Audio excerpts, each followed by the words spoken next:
Lumalabas sa inisyal na investigasyon ng Police Regional Office 8 na maaring planado ang ginawang pamamaril ng dalawang estudyante sa loob ng San Jose National High School sa Tacloban City noong Lunes, June 22. Batay sa pag-iimbestigahan ng pulisya, sinasabing isang buwan na pinagplanuhan ng dalawang estudyante ang pag-atake. Hinala rin ng mga otoridad pinag-aralan ng dalawang estudyante ang batas kung saan sinasabing batid umano ng mga ito na hindi sila maaaring makulong dahil sila ay mga minor de edad pa lamang. Kasama rin sa sinisilip ng pulisya ang posibilidad na maaaring impluensyado ng online game na Gorbax ang ginawang pag-atake ng mga ito na nagpapakita ng matinding karahasan sa mga manlalaro nito. Nadiskubre rin ng mga otoridad na may kaalaman sa paggamit ng baril ang isa sa mga estudyante na may hawak ng 9mm Glock na pamangkin ng isang policewoman.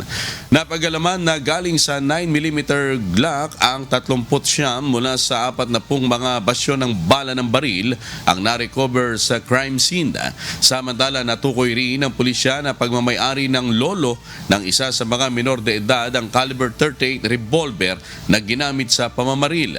Sinasabing dating nagtatrabaho bilang isang security guard ang lolo ng bata. Sa ngayon ay nasa kustudiya na ng Tacloban City Social Welfare and Development Office ang dalawang minor de edad na sangkot sa pamamaril.